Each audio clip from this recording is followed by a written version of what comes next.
ठीक है, ट्राई। मैं आपको रवि और विक्रम की भूतों वाली कहानी चौधर का गांव हिंदी में सुनाता हूं। बहुत समय पहले की बात है।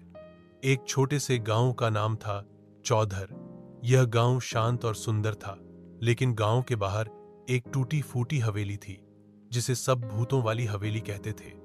वहां रात के समय अजीब अजीब आवाजें आती थीं। कभी किसी के रोने की, कभी जंजीरें घिसने की, तो कभी डरावनी हंसी। गांव के लोग दिन में भी उस हवेली के पास जाने से डरते थे। रवि और विक्रम बचपन से ही बहुत जिगरी दोस्त थे। दोनों निडर थे और हमेशा रोमांच की तलाश में रहते थे। एक दिन रवि ने विक्रम से कहा, अगर हम सच में बहादुर हैं तो क्यों ना आज रात उस हवेली में चलकर सच्चाई पता करें। विक्रम भी मान गया।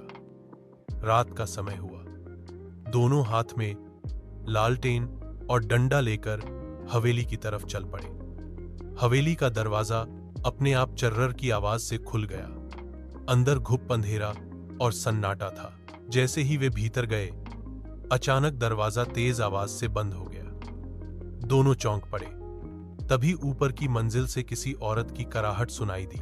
दोनों धीरे धीरे सीढ़ियां चढ़े। ऊपर एक कमरा था, जिसमें एक औरत की परछाई खड़ी थी। सफेद साड़ी, बिखरे बाल और जलती हुई आंखें। वह भूतिन थी। उसने भारी आवाज में कहा, यह हवेली मेरी है, कोई भी यहां जिंदा नहीं लौट सकता। रवि डर से कांप गया, पर विक्रम ने हिम्मत दिखाई। उसने ऊंची आवाज में कहा, अगर तू भूत है तो बता, तुझे मुक्ति क्यों नहीं मिली।